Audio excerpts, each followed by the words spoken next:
নমস্কার বন্ধুরা, গল্প দিদির আসরে আপনাদের সকলকে আরও একবার স্বাগত। আশা করি আপনারা সকলে সুস্থ আছেন এবং খুব ভালো আছেন। বন্ধুরা, গল্প দিদির আসরের আজকের নিবেদন প্রভাত কুমার মুখোপাধ্যায়ের গল্প নেমকের দারোগা। যখন নতুন লবণ দপ্তর খোলা হলো আর বিধি দত্ত এই প্রাকৃতিক সম্পদ ব্যবহার করা নিষিদ্ধ বলে জারি করা হলো, তখন লোকেও লুকিয়ে চুরিয়ে নুনের কারবার করা শুরু করে দিল। নানা ধরনের ছল চাতুরির সূত্রপাত হলো। কেউ ঘুষ দিয়ে, কেউ চালাকি করে কাজ হাসিল করতে লাগলো। আমলাদেরও পোয়া বাড়ো।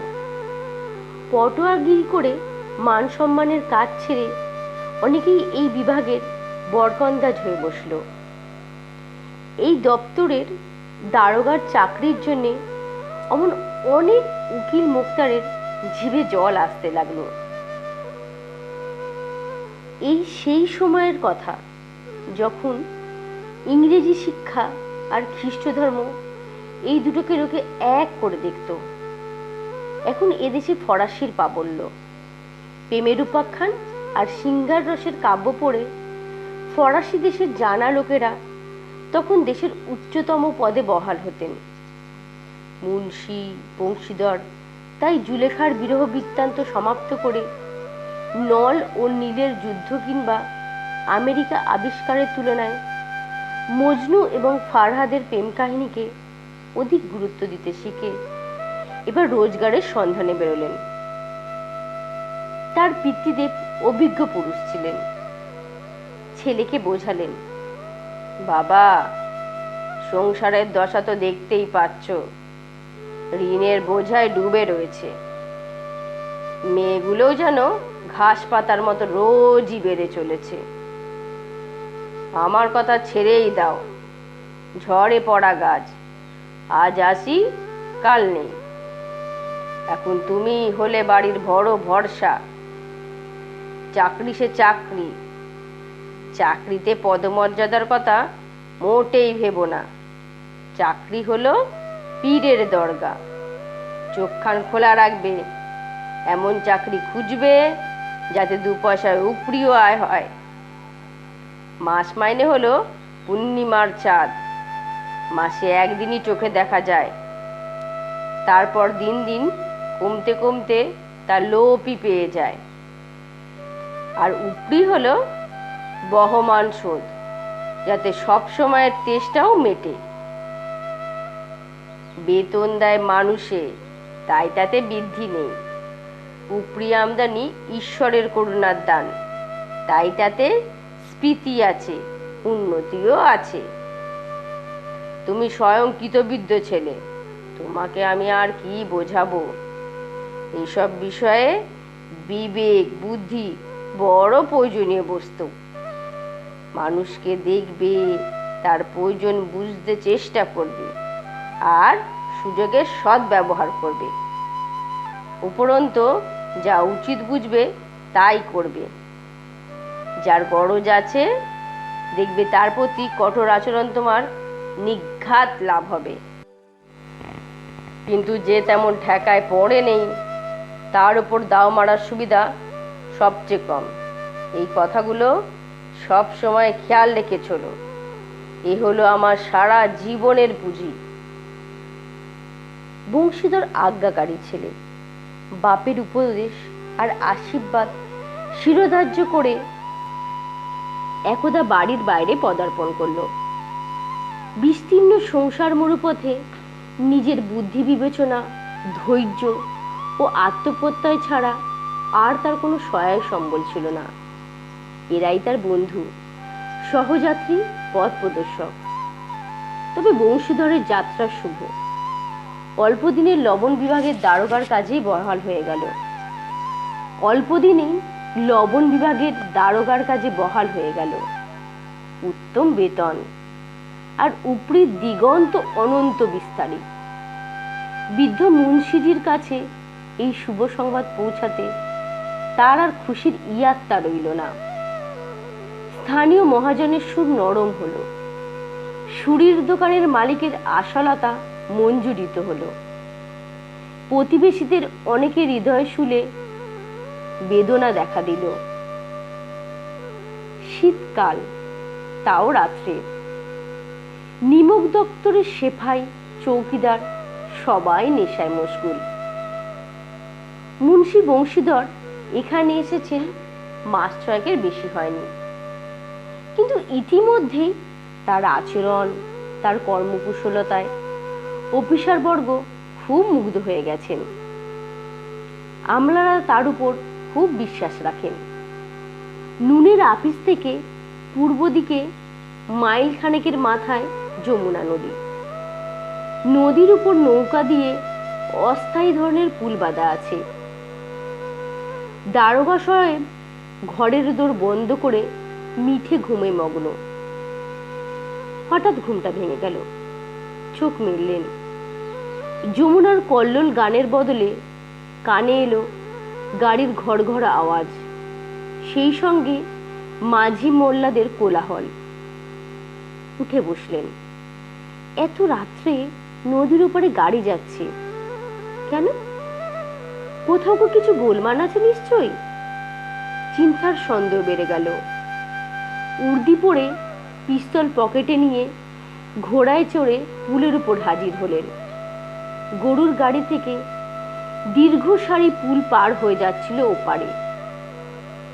দারোগা চড়া সুরে প্রশ্ন করলেন, কার গাড়ি?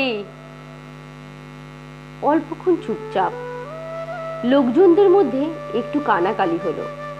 তারপর সামনের গাড়ি থেকে জবাব এলো, পণ্ডিত আলোপদিনের। কে পণ্ডিত আলোপদিন? দাতাগঞ্জের। মুন্সি বংশীধর চমকে উঠলেন।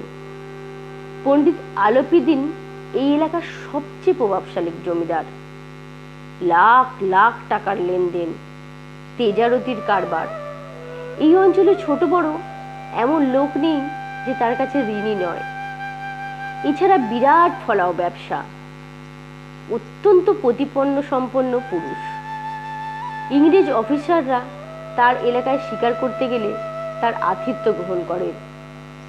তার বাড়িতে 12 মাসই সদা ব্রত। মুন্সিজি আবার প্রশ্ন করেন, গাড়ি কোথায় যাবে? উত্তর এলো, কানপুরে। তখন জানতে চাইলেন গাড়িতে কি আছে। এবার সবাই নিরুত্তর। মৌনদা দারোগার সন্দেহ বাড়ি দিল। কিছুক্ষণ উত্তরের অপেক্ষায় থেকে তিনি কড়া ধমক দিলেন, কি সবাই বোবা হয়ে গেলে নাকি? আমি জানতে চাইছি গাড়িতে কি মাল যাচ্ছে।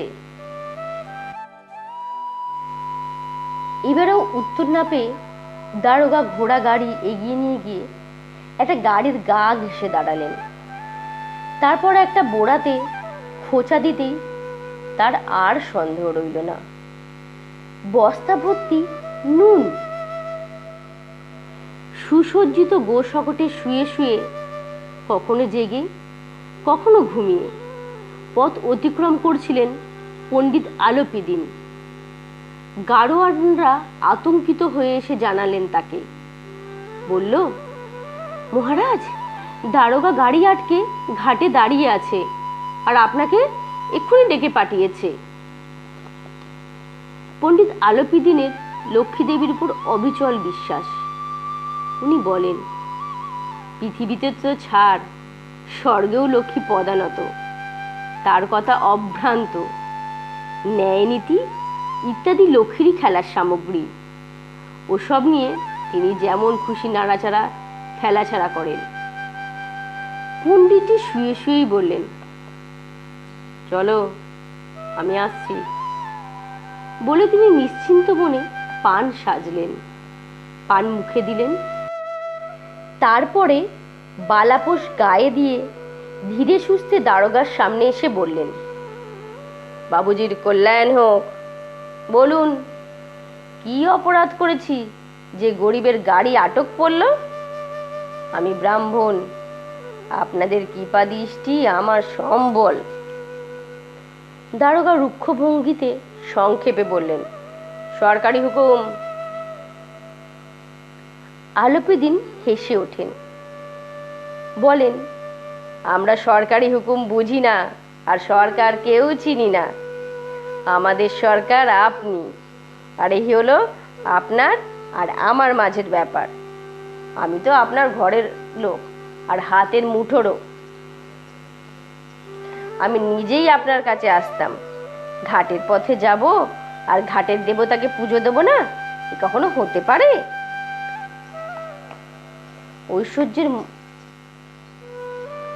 ঐশ্বর্যের মোহন বাঁশির সুর বংশীধরের কানের পাশের বাজছে, কিন্তু বংশীধর তাহার কুহকে ভুলল না। নিধিনিষ্ঠার এক নতুন নেশায় সে আবিষ্ট।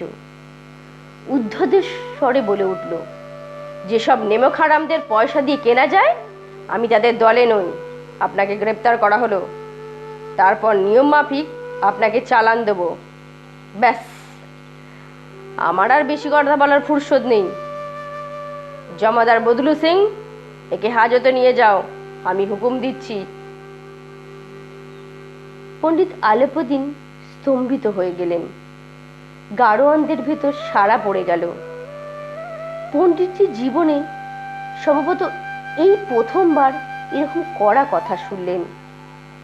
বদলু সিং এগিয়ে এসেছিলেন, কিন্তু পণ্ডিতজির প্রতাপের কথা স্মরণ করে তার গায়ে হাত দিতে আর তার সাহসে কুলল না।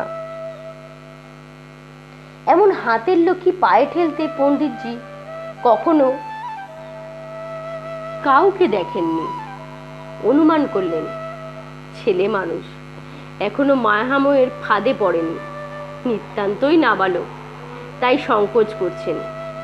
তিনি অত্যন্ত দীনভাবে বললেন, বাবু সাহেব, ওরকম করবেন না, তাহলে আমার ইজ্জত একেবারে ধুলোয় মিশে যাবে, ইজ্জত মাটিতে লুটোবে, আর অপমান করে আপনারও তো কোনো লাভ হবে না। আমি তো আর বাইরের লোক নই।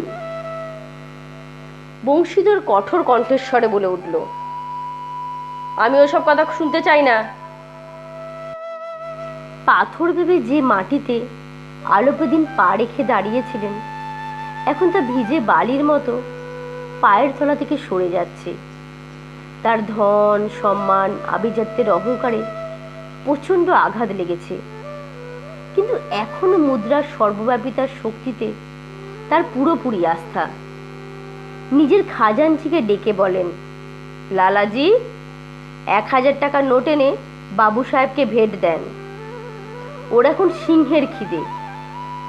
বংশীধর উত্তপ্ত হয়ে বলেন, 1000 কেন, 1,00,000 টাকা দিয়েও কেউ আমায় ন্যায়ের পথ থেকে নড়াতে পারবে না। দ্রাধ্যের এই রকম নির্বুদ্ধিতা, এই দেবদুর্লভ ত্যাগের চেহারা ঐশ্বর্যকে ভাবিয়ে তোলে। এবার দুই শক্তির খোলাখুলি দৌরত্ব সংগ্রাম শুরু হয়ে গেল।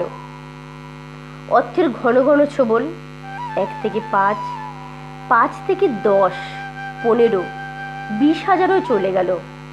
তবুও ন্যায় ধর্ম একা এই অসংখ্য শত্রুর সঙ্গে পর্বতের মতো অটল থেকে যুঝে রইল। আলেপদিন নৈরাশ্যে সুরে বললেন, আর এর বেশি বলার সাহস আমার নেই, আপনার যা বিচার তাই করুন। দারোগা জমাদারকে ইশারা করলেন। জমাদার মনে মনে তার মুন্ডপাত করতে করতে সম্ভ্রান্ত আসামের দিকে গেল। পণ্ডিত এবার সত্যি ঘাবড়ে গেলেন। 2-3 পা পিছিয়ে কাতর মিনতি করে বললেন, বাবু সাহেব, আমায় দয়া করুন, ভগবানের দোহাই, আমি 25,000 পর্যন্ত উঠতে রাজি আছি, মিটমাট করে নিন। অসম্ভব। 30,000? কোনো মতেই নয়। তবে 40,000? তাতেও না। বংশীধর জমাদারকে বললেন, বদলু সিং, এই লোকটিকে হাজতে পড়ো, আর একটিও কথা নয়। ধর্ম অর্থকে 2 পায়ে মারিয়ে গেল। আলেপদিন দেখছেন এক সুপুষ্ট বলিষ্ঠ হাতে হাত করা ধরা, আর সেই হাতটা তার দিকে এগিয়ে আসছে, তারই দিকে। ব্যাকুল নিরাশা নিয়ে চারিদিকে তাকালেন পণ্ডিতজি, তারপর হঠাৎ মূর্ছিত হয়ে পড়ে গেলেন। পৃথিবী ঘুমায়, তার জীব জেগে থাকে। তাই সকাল হতে না হতেই ছেলে বুড়ো সকলের মুখে জীব নড়তে দেখা গেল। সকলের মুখে একই কথা, পণ্ডিত আলোপদিনের প্রকৃতির উপর হাজার রকম টিকা টিপ্পনী, রাশি রাশি নিন্দা বর্ষণ, যেন ইহ সংসারে আর পাপতাপ নেই কোথাও। যেন যা ঘটেছে সেটা একটা বিরল ব্যতিক্রম। যে গয়লা দুধ বলে জল বেচে, যে আমলা মিথ্যে ডায়েরি লেখে, যে মহাপুরুষ বিনা টিকিটে তীর্থযাত্রা করেন, যে শেষটির অপর নাম সাধু অথচ দলিল জাল করাই তার পেশা, আজ সকালে তারা সবাই সমবেতভাবে দেবমানবের ভঙ্গি করে ঘটঘট করে ঘন ঘন করে ঘাড় নাড়াচ্ছেন। তাই তো তাই তো তাই করেছেন। পরদিন যখন অভিযুক্ত পণ্ডিতজি থানার কনস্টেবলের পাহারায় হাতে হাত করি, হৃদয়ে গ্লানি আর ক্ষোভ নিয়ে উঁচু মাথা হেট করে গিয়ে আদালতে উঠলেন, তখন তার পেছনে সারা শহর ভেঙে পড়ল। বড় বড় মেলাতেও এইরকম উৎসুক জনতার ভিড় দেখা যায় না। ছাতে আর দেয়ালে তফাৎ ধরা যায় না। এজলাসে পণ্ডিতজির উপস্থিতিটুকুর বিলম্ব ছিল। তারপরেই তিনি যথাপূর্বক ঐশ্বর্যের সিংহদ্বারে দাঁড়িয়ে। রাজপুরুষগণ তার স্তাবক, আমলারা তার সেবক, উকিল মোক্তাররা তার আজ্ঞাবহক, আর আরদালি চাপরাশি চৌকিদারের দল তো তার বিনা মাইনে খাটা হুকুমের গোলাম। তাকে দেখবার জন্যে সঙ্গে সঙ্গে লোকজন চারিদিক থেকে ছুটে এলো। সবাই হতবাক। বিস্ময়ের কারণ এই নয় যে পণ্ডিত কেন এমন দুষ্কর্ম করলেন, বিস্ময়ের হেতু হলো এই, এহেন কীর্তিপুরুষ কেমন করে আইনের ফাঁদে পড়লেন, যার অফুরন্ত ধনাগার অসাধ্য সাধনে সক্ষম, যার বাকচাতুর্য অনন্য এবং অনন্ত ক্ষমতার অধিকারী, সে কিনা কাঠগড়ায় দাঁড়াতে আসে। প্রত্যেকে সহানুভূতিপ্রবণ হয়ে ওঠে। তাকে এই আক্রান্ত অবস্থা থেকে ত্রাণ করার জন্য উকিল সেনা মুহূর্তে তৎপর হয়ে ওঠে। ন্যায়ের রণাঙ্গনে ধর্ম আর অর্থের দ্বিতীয় দফা সংঘর্ষ বেঁধে যায়। বংশীধর একদিকে চুপচাপ দাঁড়িয়ে, সত্য ছাড়া আর কোনো বল তার ছিল না, স্পষ্ট ভাষণ ছাড়া আর কোনো হাতিয়ার তার ছিল না। সাক্ষী ছিল, কিন্তু লোভে টলমল করছিল।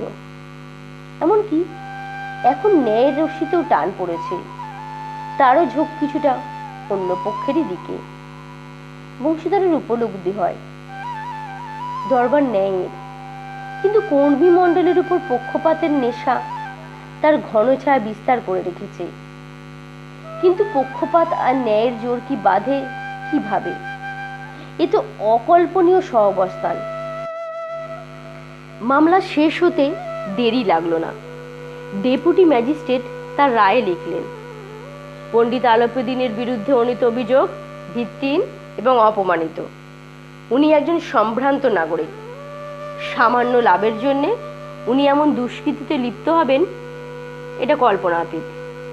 বিভাগ ও দারোগার দোষের মাত্রা যদিও বেশি নয়, তবু তার হঠকারিতা এবং অবিবেচক প্রস্তুত কাজের ফলে একজন নির্দোষ ও সম্মানিত ব্যক্তিকে অযথা হয়রানি ভোগ করতে হলো।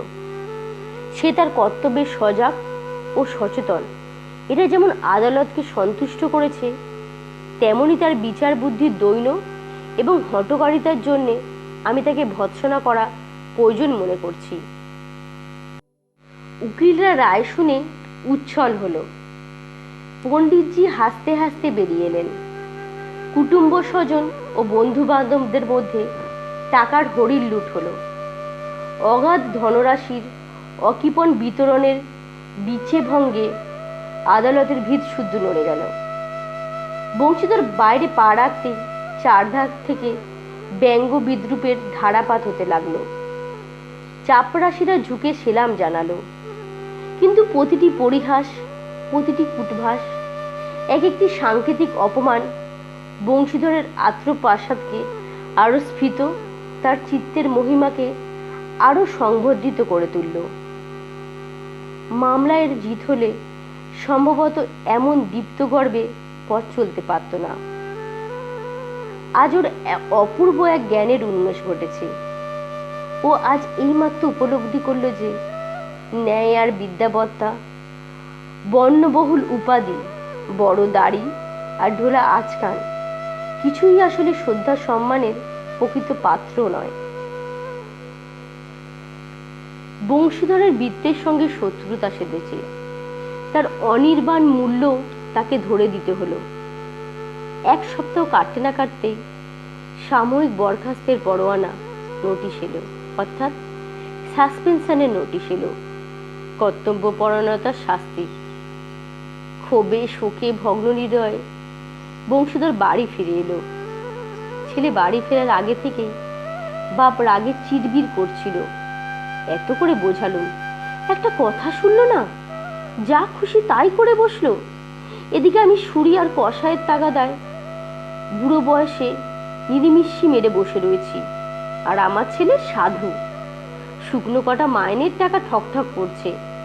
আরে বাপু, আমিও তো চাকরি করেছি, আর এমন কিছু পদস্থ উজির নাজিরও ছিলাম না, কিন্তু যতদিন কাজ করেছি চুটিয়ে রোজগার করেছি। আর বাবু আমার ইমানদার হতে চলেছে, সাদ্দার ভূতে চেপেছে, ঘরে আধার মসজিদে দেয়ালি জ্বালাবেন। কি আক্কেল বিবেচনা, ঘেন্না ধরে যায়। দূর দূর, এতে লেখাপড়া শেখানো পণ্ডশ্রম। আবার এর উপর যখন কদিন বাদেই বংশীধর বাড়ি এলো আর বাপ সব খবর শুনলেন, তখন তো বুড়ো একেবারে মাথা মুড় খুঁড়তে লাগলেন। বলে, ইচ্ছে করছে এক নোড়ার বাড়িতে তোমার মাথাটা ফাটিয়ে ফেলি। তার আফসোস আর হাত কামড়ানো বহুক্ষণ চলতে লাগলো, যাচ্ছা তাই গালাগালি চলতে লাগলো। শেষকালে বাপের আক্ষেপ সইতে না পেরে বংশীধর সেখান থেকে সরে গেল। বৃদ্ধা মার দুঃখও কম নয়। জগন্নাথ ধাম আর রামেশ্বর যাত্রার স্বাদ ধুলোয় মিশে গেল। বংশীধরের শ্রীমতী তো কদিন যাবৎ মুখ তুলে কথাই বলল না। এভাবে আরো এক সপ্তাহ কাটলো। সেদিন সন্ধ্যের সময় বুড়ো মুন্সি বসে বসে রাম নামের মালা জপছেন। এমন সময় সদর একটা সাজানো গোছানো রথ এসে থামলো। সবুজ আর গোলাপি পর্দা ঝুলছে, পশ্চিমা বরজুরি, তাদের গলায় নীল ফিতে, শিঙে পেতল বাঁধানো, সঙ্গে লাঠি কাঁধে চাকর আর বেহারা। মুন্সিজি তাড়াতাড়ি গেলেন, গিয়ে দেখলেন পণ্ডিত আলোপদিন নত হয়ে ষষ্ঠাঙ্গে দণ্ডবৎ হলেন। তারপর পঞ্চমুখে তোষামোদ গুণ কীর্তন শুরু করলেন। আমার কি ভাগ্যোদয় যে আমার কুড়ে ঘরে আপনার চলন ধুলি পড়ল। আপনি আমাদের পূজ্য, আমাদের দেবতা, কিন্তু কোন লজ্জায় আপনাকে মুখ দেখাবো। আমার অভাগা অকাল কুসুণ্ড কুপুত্র আমার মুখে কালি মেরে দিয়েছে। নইলে আজ আমার কত আনন্দের দিন যে আপনার আবির্ভাব হয়েছে। কি করব, তাই ভগবানকে বলি 7 জন্ম নিঃসন্তান রাখুক। এমন দুর্নীতি সন্তান দেবার দরকার কি ছিল? বাধা দিয়ে আলোপদিন বললেন, না না দাদা, অমন কথা বলবেন না। মুন্সি বলল, এমন কুসন্তান আর কি বলবো বলুন।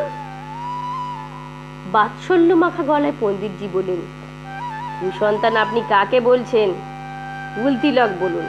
কীর্তিমান বংশের মুখোজ্জ্বলকারী এমন ধর্মপরায়ণ কটা মানুষ আছে এই সংসারে? আমায় দেখান তো, যে ধর্মের জন্যে, ন্যায় নীতির জন্যে নিজের সর্বস্ব বিসর্জন দিতে পারে। তারপর বংশীধরের দিকে ফিরে বললেন, দারোগা সাহেব, একে তোষামত বলে ভাববেন না। খোসামত করার জন্যে আমার এত কষ্ট করে এখানে আসার দরকার ছিল না। সেদিন রাত্রে আপনি আপনার ক্ষমতা বলে আমায় কয়েদ করেছিলেন।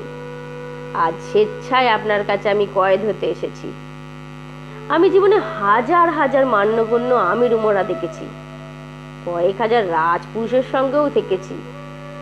তাদের সবাইকে আমি টাকা দিয়ে বশ করেছি, আমার কেনা গোলাম করে রেখেছি। একমাত্র আপনি আমায় হারিয়ে দিয়েছেন। তাই আমায় অনুমতি দিন, আজ আপনার কাছে আমি একটা প্রার্থনা নিয়ে এসেছি। আলোপদিনকে আসতে দেখে বংশীধর উঠে দাঁড়িয়ে আপ্যায়ন করেছিল, কিন্তু নিজের আত্মসম্ভব বজায় রেখে। মনে ভেবেছিল লোকটা তাকে লজ্জা দিয়ে অপদস্থ করতে এসেছে, তাই ক্ষমা প্রার্থনার ধার দিয়েও যায়নি, বরং বাপের এইরকম পায়ে তেলানো কথাবার্তা শুনে তার গায়ে জ্বালা ধরে গিয়েছিল। পণ্ডিতজির এরকম কথা শুনে ওর মনের গ্লানি কেটে গেল। পণ্ডিতজির মুখের দিকে চকিত দৃষ্টিতে তাকিয়ে দেখল অকপট সৌজন্যের আভাস। বংশীধরের মন গলে গেল। লজ্জায় সে তার গর্বকে ভাসিয়ে দিল। লজ্জিত কণ্ঠে বললে, এ আপনার উদারতা, আমায় লজ্জা দেবেন না, আমার ঔদ্ধত্য ক্ষমা করবেন। সেদিন আমি যা করেছি কর্তব্যের দায়, নইলে এমনিতেই আমি আপনার দাস, আপনার আদেশ আমার শিরোধার্য। আলোপদিন বিনীত স্বরে বললেন, নদীর ধারে সেদিন আপনি আমার প্রার্থনা নাম মঞ্জুর করেছিলেন, কিন্তু আজ মঞ্জুর করতেই হবে। বংশীধর বলল, আমার কিসের যোগ্যতা, তবু আমার সাধ্যমতো আপনার সেবায় কোনো ত্রুটি হবে না। পণ্ডিতজি একটা স্ট্যাম্প লাগানো কাগজ তার সামনে রেখে বসলেন। এই পদটি গ্রহণ করুন আর কাগজে স্বাক্ষর করে নিন। আমি ব্রাহ্মণ, ভিক্ষা না পেলে দরজা থেকে কিন্তু নড়ব না। মুন্সি বংশীধর কাগজটা পড়ল। কৃতজ্ঞতায় তার চোখে জল এসে গেল। পণ্ডিত আলোপদিন তাকে সমগ্র সম্পত্তির স্থায়ী ম্যানেজার নিযুক্ত করেছেন। বার্ষিক বেতন ৬,০০০ টাকা, অতিরিক্ত দৈনিক খরচ চালানো, যাতায়াতের জন্য ঘোড়া, বাস করার জন্য বাংলো, চাকর পেয়াদা সমস্ত। কম্পিত স্বরে বলে, আপনার উদারতায় প্রশংসায় ভাষায় ব্যক্ত করব সেই সাধ্য নেই, এত উঁচু পদের যোগ্যতা আমার নেই। আলোপদিন হেসে বললেন, আমার এখন একটি অযোগ্য লোকের নিতান্ত প্রয়োজন ভাই। বংশীধর গম্ভীর হলো, বললে, দেখুন আমি এমনিতেই আপনার সেবক, আপনার মতো কীর্তিমান সজ্জন পুরুষের সেবা করা আমার সৌভাগ্য, কিন্তু এমন একটা গুরুত্বপূর্ণ কাজের জন্য একজন প্রকৃত গুণবান ও অভিজ্ঞ ব্যক্তি দরকার। আমার সেই বিদ্যেও নেই, সেই বুদ্ধিই নেই, আর এমন স্বভাবও নয় যে বিদ্যে বুদ্ধির অপূর্ণতা সামলে নেব। কলমদান থেকে কলম বের করে আলোপদিন বংশীধরের হাতে দিয়ে বললেন, বিদ্যা বুদ্ধি, অভিজ্ঞতা, কর্মকুশলতা, এইসব কিছু চাহিদা আমার নেই। এইসব গুণের মহত্বের পরিচয় আমি ঢের পেয়েছি।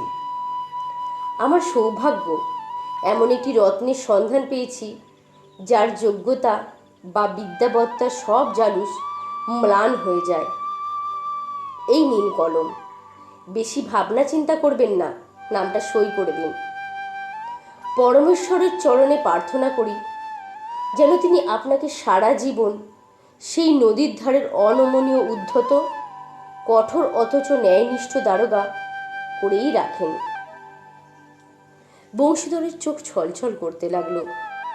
এতটা মহানুভবতা তার হৃদয়ের ছোট পাত্রে ধরছিল না। সে আর একবার পণ্ডিতজির দিকে তাকালো। সে চোখে শ্রদ্ধা, নর্ম, মৌন ভাষা। তারপর কম্পিত হাতে নিযুক্ত স্বীকৃতিপত্রে স্বাক্ষর করে দিল। উৎফুল্ল অন্তরে আলোপদিন তাকে বুকে জড়িয়ে ধরলেন। বন্ধুরা, শেষ হলো আজকের গল্প পাঠ। আজ আমার গল্প পাঠ আপনাদের কেমন লেগেছে প্লিজ কমেন্ট বক্সে জানাবেন। আর আমার চ্যানেলে নতুন নতুন গল্প শুনতে প্লিজ আমার চ্যানেলটিকে সাবস্ক্রাইব করবেন। যারা সাবস্ক্রাইব করেছেন তাদেরকে অসংখ্য ধন্যবাদ, আর যারা করেননি প্লিজ করে একটু আমার পাশে থাকবেন। আর আজকের মতো শুভরাত্রি, সকলে ভালো থাকবেন আর সুস্থ থাকবেন।